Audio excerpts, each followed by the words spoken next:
बर्तमान देखिपे आम सीढ़ी पहाचर बाहर साइड को बाथरूम हो बाथरूम छात पड़ना एजबेस्ट काम हो रोसई घर देखो आम वाल टाइल लगे पूरा कंप्लीट हो टाइल पूरा बढ़िया प्रोसेस लगी देखो ठाकुर घर कौटी हो देखो छात उपर दुईताला ठाकुर घर तैयारी ठाकुर घर माप 7 फुट 6 फुट अच्छी। हेलो हाय नमस्कार सांग मैंने केमती अच्छा आपण मैंने आशा करुँ पूरा बिंदास थे आम वीडियो देखिकी किसी शिखुवे कि जानूे चलतु आज गोटे फ्रेश वीडियो आपण मान स्वागत करुच्ची। आपण मैंने देखिथे गोटे मास पूर्व गोटे वीडियो अपलोड होता 900 स्क्वायर फुट्र माने छात पड़ा पर्यंत आमर केते टका खर्च आसीथिला आपण मैंने तो देखिथे।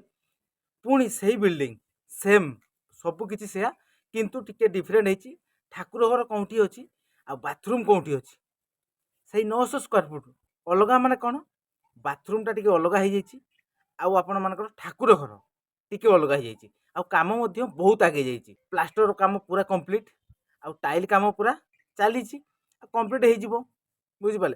तेणु आज आम से 900 स्क्वायर फुट घर प्लास्टर सह टाइल्स सह केते टका खर्च आसी माने एतकी पर्यंत काम होगापाई बुझिपारे। चलतु देखा पूरा बिल्डिंग पूरा कंप्लीट देखा कौटी कौन होती वास्तुशास्त्र अनुसार आ केते पर्यंत काम होती प्लास्टर पूरा कंप्लीट होती ना नहीं आ टाइल काम कंप्लीट होती ना नहीं आ केते पर्यंत कौन होती आ टाइल केमती कौन लगी केते लुकिंग आसूची फ्लोर टाइल लगी जो सेटा केमती लगुच सबकि देखा रोसई घर काम भी बर्तमान कंप्लीट हो जाए सबकि देखा केते टका खर्च आसूची ता विषय पूरा डिस्कशन करवा चलतु।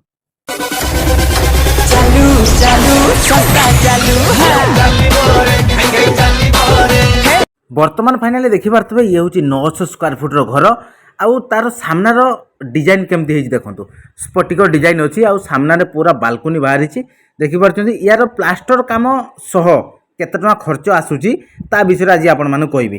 देखो जो सामने स्फटिक होती से स्फटिक केमती कौन काम होती देखो देखिपे दुईटा 10 बाय 10 कलम हो सामना को सब 3 फुट लखाए बालकनी बाहरी ये किसी काम होती देखिपे आउ जो बालकनी बाहरी सब कानिस काम होती देखो पूरा इटारे कानिस होती ढोली कानिस ना इटारे कानिस होती एमती किसी हो काम कंप्लीट हो जाइए आउ किसी काम बाकी अच्छी अल्प स्वल्प काम बाकी अच्छी ताको पूरा कंप्लीट करवा आती पर्यंत काम होगापाई केते टका खर्च आसूची जानिबा आमे। प्रथमे चलतु आम देखा कौन कौन सब काम होती ये तो आपण मैंने देखले स्फटिक काम स्फटिक भितर को आम जीवा फास्ट अच्छी वेटिंग हॉल है कि देखो वेटिंग हॉल जो अच्छी वेटिंग हॉल रु एपट साइड को सीढ़ी घर अच्छी देखो सीढ़ी अच्छी आउ सेपट साइड को रोसई घर अच्छी आउ सीढ़ी घर जो होती सीढ़ी घर सेपट साइड को आम बाथरूम होती कहीं आपण मानकर बहुत सारा डिमांड रुहे भाई सीढ़ी घर तले बाथरूम करिवो नाही किंतु देखो जो सीढ़ी अच्छी सीढ़ी आरपट साइड को आम बाथरूम अच्छी सीढ़ी तले ही नहीं सीढ़ी तार माने बाहर साइड को देखो केमती कौन होती देखा देखो माने सीढ़ी कांथ मेन कांथ रहा मेन कांथर बाहर साइड को देखो केमती कौन कांथ होती आउ एजबेस्ट काम अच्छी माने ता साइड को क्लैंप लगी क्लैंप रे सब एजबेस्ट लगी एजबेस्ट लगी ता साइड को 5 इंच रे जुड़े होगी बाहर साइड को माने आमर बाथरूम प्लस लैट्रिन है कि एमती किसी काम होती आउ जो प्लास्टर है नहीं आमर सेपटे मसला रेडी चलती प्लास्टर पूरा कंप्लीट करवा देले काम पूरा खत्म हम है ये सीढ़ी बाहर साइड को आमर बाथरूम होती कहीं बहुत सारा कमेंट्स आसे है कि देखो तापर आम देखा एपट साइड आम रोसई घर अच्छी रोसई घर आमर टाइल काम चलती बर्तमान देखो देखिपारे वाल टाइल लगी फ्लोर टाइल लगी ना लगे आ जो वाल टाइल लगी केमती कौन होती देखो देखिपे पूरा बढ़िया डिजाइन वाल टाइल लगी आ जो स्लैब पड़ी स्लैब उपर तार टाइल भी लगी पूरा कंप्लीट हो जाए देखो पूरा बढ़िया लुकिंग आसूची देखो जिते आपण मैंने बाथरूम टाइल बसुँच सॉरी आमर किचेन घर निमटाल लेवल पर्यंत टाइल बसातु आ जहाँ स्लैब रे भी टाइल लगातु और फ्लोर रे भी टाइल लगातु रोसई घर निहाती आपण माने टाइल काम करंतु देखंतु केमती कोन हेछि आ बेसिंग काम मध्य पूरा कंप्लीट हो जाइछि आ न्यूट्रल पर्यंत हमर टाइल काम कंप्लीट देखि परछन तो चलंतु वर्तमान पुणी आमे वेटिंग हॉल को जीवा वेटिंग हॉल रु आमे डाइनिंग को जीवा डाइनिंग रु सब रूम को हमर रास्ता अछि देखंतु आ जो हमर फ्लोर टाइल पड़छि देखंतु पूरा बढ़िया लुकिंग आछि आ फ्लोर टाइल पूरा बढ़िया माने टाइल बढ़िया पड़छि माने माने कोन राफ टाइल आपण मानकर प्लेन नुह देखंतु आउ जो डाइनिंग आउ रूम आपण मानकर ୱାଲ୍ରେ ବସିବାର ନାହିଁ, କେବଳ ଓନ୍ଲି ଫ୍ଲୋର୍ରେ ଲାଗିବ। ଦେଖନ୍ତୁ ଫ୍ଲୋର୍ ଟାଇଲ୍ ବର୍ତ୍ତମାନ କମ୍ପ୍ଲିଟ୍ ହେଇଯାଇଛି, ଆଉ ୱାଲ୍ରେ ଆମର ଲାଗିବାର ନାହିଁ। ଯଦି ଆପଣମାନେ ଲଗେଇ ପାରିବେ ବି, କିନ୍ତୁ ଫ୍ଲୋର୍ ଟାଇଲ୍ ଯେତେବେଳେ ଆପଣମାନେ ଲଗାଉଛନ୍ତି, ଯଦି ୱାଲ୍ରେ ନ ଲଗାଉଛନ୍ତି ତାହେଲେ ଆପଣମାନେ ଫ୍ଲୋର୍ ପ୍ଲସ୍ ଆପଣମାନଙ୍କର ସ୍କାର୍ଟିଂ 6 ଇଞ୍ଚ ଲେଖାଏଁ ଲଗାଇବେ। ଯଦି ଆପଣମାନଙ୍କର ୱାଲ୍ରେ ଲଗାଉଛନ୍ତି ତାହେଲେ ୱାଲ୍ରେ ବି ଆପଣମାନେ ଲଗାଇ ପାରିବେ ନ୍ୟୁଟ୍ରାଲ୍ ପର୍ଯ୍ୟନ୍ତ। ଆପଣମାନଙ୍କର যেভাবে হিসাবে লগাইবে নিউট্রাল পর্যন্ত লগাই পারিবে। যদি আপনার রুম্রে লগাইবা চাইবে লগাই পারিবে। দেখুন এটি আমার ফ্লোর প্লস আমার স্কার্টিংরে লাগিব। ଆଉ ଦେଖନ୍ତୁ କେମିତି କ'ଣ ସବୁ ଟାଇଲ୍ସ ଲାଗିଛି। ଆଉ ଏପଟ ସାଇଡ଼୍ରେ ଆମର ଗୋଟେ ଆଲମିରା ତ ହେଇଛି, ଆପଣମାନେ ଦେଖିଥିଲେ ଆଲମିରା କାମ ହେଇନଥିଲା, ଆଉ ତାଜା କାମ ମଧ୍ୟ କମ୍ପ୍ଲିଟ୍। ମାନେ ବର୍ତ୍ତମାନ ପ୍ଲାଷ୍ଟର କାମ କମ୍ପ୍ଲିଟ୍, ଆଉ କଲର୍ ଆମର ହେଇନାହିଁ।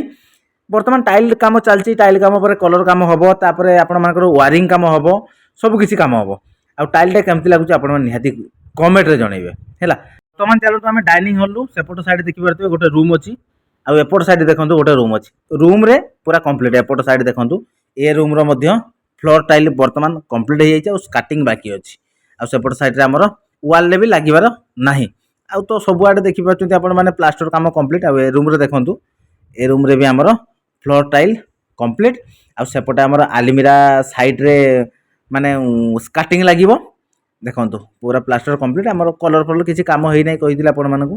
ଆଲମିରା ବି ଗୋଟେ ଗୋଟେ ରୁମ୍ରେ ପୁରା ବଢ଼ିଆ ଡିଜାଇନ୍ରେ ହେଇଛି, ଆଉ 15 ଇଞ୍ଚ ଲେଖା ହାଇଟ୍ରେ ହେଇଛି। ଆଉ ଏପଟେ ପୁରା ଲମ୍ବାରେ ସାନସେଟ୍ ମଧ୍ୟ ଅଛି। ଦେଖନ୍ତୁ ଦେଖିପାରିଲେ ବର୍ତ୍ତମାନ ସୁଦ୍ଧା ଆମର ଟାଇଲ୍ କାମ ପୁରା କମ୍ପ୍ଲିଟ୍। ମାନେ କ'ଣ ଫ୍ଲୋର୍ କାମ ରୁମ୍ରେ, ଆଉ କିଚେନ୍ ଘର, ଆଉ ଅଳ୍ପ ଅଳ୍ପ କାମ ବାକି ଅଛି, ମାନେ ସ୍କାର୍ଟିଂ କାମ। ଆଉ ଏପଟେ ଦେଖନ୍ତୁ ଆମେ ବର୍ତ୍ତମାନ ଯିବା ଠାକୁର ରୁମ୍। ଠାକୁର ରୁମ୍ କେଉଁଠି କ'ଣ ହେଇଛି ଆପଣମାନଙ୍କୁ ଦେଖେଇବି, ଚାଲନ୍ତୁ।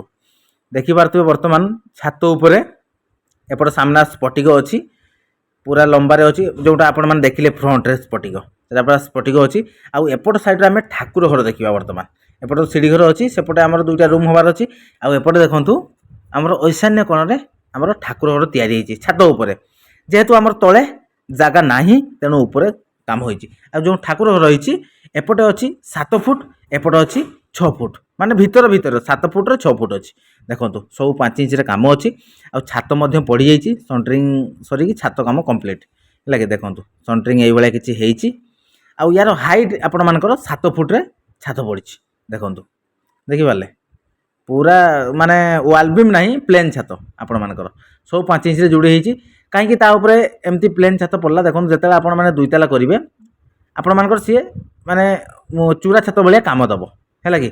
ବର୍ତ୍ତମାନ ସବୁ କିଛି ଦେଖିଲେ, ବର୍ତ୍ତମାନ ଆମେ ଦେଖିବା କ'ଣ କଲମ। ଦେଖନ୍ତୁ କେତେଟା କଲମରେ ଆମର ଘର କାମ ହୋଇଛି। ସେପଟ ସାଇଡ଼୍ରେ ଗୋଟେ ଅଛି, ଏପଟ ସାଇଡ଼୍ରେ ଗୋଟେ ଅଛି, ଏପଟ ସାଇଡ଼୍ରେ ଦୁଇଟା ଅଛି, ଏପଟ ସାଇଡ଼୍ରେ ପୁଣି ଏଇଭଳିଆ ଆମର ଟୋଟାଲ୍ 12ଟା କଲମରେ ଆମର 900 ସ୍କୋୟାର ଫୁଟ ଘର ଛିଡ଼ା ହେଇଛି। ଦେଖନ୍ତୁ ସେପଟ ସାଇଡ଼୍ରେ ଆମର 4ଟା, ଏପଟ ସାଇଡ଼୍ରେ ପୁଣି 4ଟା ଅଛି, ଏପଟ ସାଇଡ଼୍ରେ ପୁଣି 4ଟା ଅଛି। 12ଟା କଲମରେ ଆମର ଘର ଛିଡ଼ା ହେଇଛି ହେଲା କି। ଏଇଭଳିଆ କିଛି କାମ ହୋଇଛି, ଆପଣମାନେ ତ ଦେଖିଲେ। ଆଉ ଠାକୁର ଘର କେମିତି କ'ଣ ଲାଗୁଛି, ଆପଣମାନଙ୍କର ଯଦି ଜାଗା ସର୍ଟ ଅଛି ତାହେଲେ ଉପରେ ଆପଣମାନେ ଠାକୁର ଘର ବନେଇ ପାରିବେ। ଦେଖିଲେ ତ ଆପଣମାନେ କ'ଣ ଦେଖିଲେ, ସବୁ କାମ ପୁରା କମ୍ପ୍ଲିଟ୍, ମାନେ ପ୍ଲାଷ୍ଟର କାମ ପୁରା କମ୍ପ୍ଲିଟ୍ ହେଇଯାଇଛି। ଆଉ ଛୋଟ ଛୋଟ କାମ ବାକି ଅଛି, ମାନେ କମ୍ କାମ, ସେଟା ବି ଆମର କାମ ପୁରା କମ୍ପ୍ଲିଟ୍ ହେଇଯିବ ବର୍ତ୍ତମାନ ସୁଦ୍ଧା। କାମ ଆପଣମାନେ ତ ଦେଖିଲେ। ଆଉ ଗୋଟେ କଥା କହୁଛି ଆପଣମାନଙ୍କୁ, ଆପଣମାନଙ୍କର ଯେଉଁ ଫ୍ଲୋର୍ ଟାଇଲ୍ ଲାଗୁଛି କେମିତି ଲାଗୁଛି କୁହନ୍ତୁ। ପୁରା ବହୁତ ମାନେ ଶସ୍ତାରେ ଅଛି ଟାଇଲ୍ସ। ଆଉ ଆପଣମାନଙ୍କର ଯେଉଁ ରୋଷେଇ ଘର କାମ ହେଇଛି ଦେଖିପାରିଲେ ତ କେମିତି ସବୁ ଡିଜାଇନ୍ରେ ଟାଇଲ୍ ଲାଗିଛି। ଏଇଭଳିଆ ସିଷ୍ଟମ୍ରେ କାମ ଆମର ଚାଲିଛି। ଆଉ ଯେଉଁ ବାଥରୁମ୍ ସିଢ଼ିର ବାହାର ସାଇଡ଼୍କୁ ହେଇଛି, ମାନେ ସିଢ଼ି ଭିତର ନୁହଁ। କାହିଁକିନା ଆପଣମାନଙ୍କର ବହୁତ ସାରା କମେଣ୍ଟ ରୁହେ ଯେ ସିଢ଼ି ଭିତରେ, ମାନେ ସିଢ଼ି ତଳେ ପାଇଖାନା କରିବା କଥା ନୁହଁ, ମାନେ ଲ୍ୟାଟ୍ରିନ୍ ଘର, ତେଣୁ ସିଢ଼ିର ବାହାରକୁ ହେଇଛି। ଆଉ ଉପରେ ଦେଖିଲେ ଆପଣମାନେ ଠାକୁର ଘର ହେଇଛି ଆମର, ପୁରା ବଢ଼ିଆ ମାପରେ ମଧ୍ୟ ଅଛି। ଏଇଭଳିଆ କିଛି କାମ କମ୍ପ୍ଲିଟ୍ ହେଇଯାଇଛି। ଉପରେ ଯେଉଁ ଆମ ଠାକୁର ଘର ହେଇଛି ଛାତ ପଡ଼ିକି ଅଛି, ତାର କାମ ପୁରା କମ୍ପ୍ଲିଟ୍ ହେବ, ମାନେ ପ୍ଲାଷ୍ଟର ହେବ, ଟାଇଲ୍ସ ଲାଗିବ, ବୁଝିପାରିଲେ। ଆଉ ଏପଟ ସାଇଡ଼୍ରେ ଆମର ଯେଉଁ ବାଥରୁମ୍ ହେଇଛି ସବୁ କାମ କମ୍ପ୍ଲିଟ୍, ଖାଲି ପ୍ଲାଷ୍ଟର ସହ, ମାନେ ପ୍ଲାଷ୍ଟର ଆଉ ଅଛି, ଆଉ ତଳେ ଟାଇଲ୍ସ ଲାଗିବ। ଭିତରେ ତ ଟାଇଲ୍ସ ତ ଲାଗୁଛି ସବୁକୁ, ମାନେ ଯେଉଁଠି ଯେଉଁଠି ଆମର ଟାଇଲ୍ସ ଲାଗିବ ସବୁ ଟାଇଲ୍ସ ଆସିଛି, ମାନେ ପାଖାପାଖି 50% କାମ ସରିଗଲାଣି, ଆଉ 50% କାମ ବାକି ଅଛି। ତ ଏତିକି ପର୍ଯ୍ୟନ୍ତ କାମ ହେବା ପାଇଁ ଆପଣମାନଙ୍କ ମାଇଣ୍ଡରେ ରହୁଥିବ କେତେ ଟଙ୍କା ଖର୍ଚ୍ଚ ଆସୁଛି। ବଢ଼ିଆ ଘର 900 ସ୍କୋୟାର ଫୁଟ ଭିତରେ କେତେ ଟଙ୍କା ଖର୍ଚ୍ଚ ଆସୁଛି। କାହିଁକିନା ଆପଣମାନଙ୍କର ଗୋଟେ ଡ୍ରିମ୍ ହାଉସ୍ କରିବାର ସ୍ୱପ୍ନ ଅଛି, ନୁହଁ କି। ଏତିକି ପର୍ଯ୍ୟନ୍ତ କାମ ହେବା ପାଇଁ 10 ଲକ୍ଷ ଟଙ୍କା ଖର୍ଚ୍ଚ ହେଇଛି, ବୁଝିପାରିଲେ। ମାନେ 10 ଲକ୍ଷ ଟଙ୍କା ବର୍ତ୍ତମାନ ସୁଦ୍ଧା କମ୍ପ୍ଲିଟ୍। ଯେତିକି କାମ ଆପଣମାନେ ଦେଖିଲେ ମାନେ ଆଉ ଟାଇଲ୍ସ କାମ ସହ କମ୍ପ୍ଲିଟ୍ ପୁରା ହବ ହେଲା କି। ତ ୟା ପରେ ଆପଣମାନଙ୍କର ୱାରିଂ କାମ ରହୁଛି, ଆପଣମାନଙ୍କର କଲର୍ କାମ ରହୁଛି, ଆଉ ଆପଣମାନଙ୍କର ପାଇପ୍ ଲାଇନ୍ କାମ, ମାନେ ଯେଉଁଟା ଆପଣମାନଙ୍କର ବାଥରୁମ୍କୁ ପାଇପ୍ କନେକ୍ସନ୍ ହେବ, ପାଣି କାମ ଅଛି, ଏଭଳିଆ ଆହୁରି କିଛି କାମ ଅଛି। ତା ପାଇଁ ବି ଆପଣମାନେ ଧରି ନିଅନ୍ତୁ 4 ଲକ୍ଷ ଟଙ୍କା। ମାନେ ଏତିକି ପର୍ଯ୍ୟନ୍ତ ଆମର କାମ ହେବା ପାଇଁ କେତେ ଲକ୍ଷ ଟଙ୍କା ଖର୍ଚ୍ଚ ହେଲା, ଆପଣମାନେ ତ ପୁରା ଡାଉଟ୍ କ୍ଲିୟର୍ ହେଇଗଲା। 10 ଲକ୍ଷ ଟଙ୍କା ଖର୍ଚ୍ଚ ଅଛି। ତାହେଲେ ଆପଣମାନେ ଯଦି 900 ସ୍କୋୟାର ଫୁଟ୍ ଘର ପୁରା ଟୋଟାଲ୍ କମ୍ପ୍ଲିଟ୍ ସୋ କରୁଛନ୍ତି, ତାହେଲେ ଆପଣମାନଙ୍କର 14 ଲକ୍ଷ ଟଙ୍କା ଖର୍ଚ୍ଚ ଆସିବ। ପୁରା କ୍ଲିୟର୍। କେମିତି ଲାଗିଲା ଆଜି ଭିଡ଼ିଓ କୁହନ୍ତୁ। ଆଜିର ଭିଡ଼ିଓ ଯଦି ଆପଣମାନଙ୍କୁ ବହୁତ ବଢ଼ିଆ ଲାଗିଥିବ ତାହେଲେ ଛୋଟ ଛୋଟ କମେଣ୍ଟ ଦେବେ, ଲାଇକ୍ କରିବେ, ବହୁତ ମାତ୍ରାରେ ସେୟାର କରିବେ। ଆଜିର ଭିଡ଼ିଓକୁ ଆମେ ଏଇଠି ଏଣ୍ଡ କରିବା। ପୁଣି ଦେଖା ହେବ ଆପଣମାନଙ୍କ ସହିତ ଆଉ ଗୋଟେ ନୂଆ ଫ୍ରେଶ୍ ଭିଡ଼ିଓରେ। ସେତିକି ପର୍ଯ୍ୟନ୍ତ ବିଦାୟ ଦିଅନ୍ତୁ। ରହୁଛୁ। ନମସ୍କାର। ଜୟ ଜଗନ୍ନାଥ। ଜୟ ହିନ୍ଦ।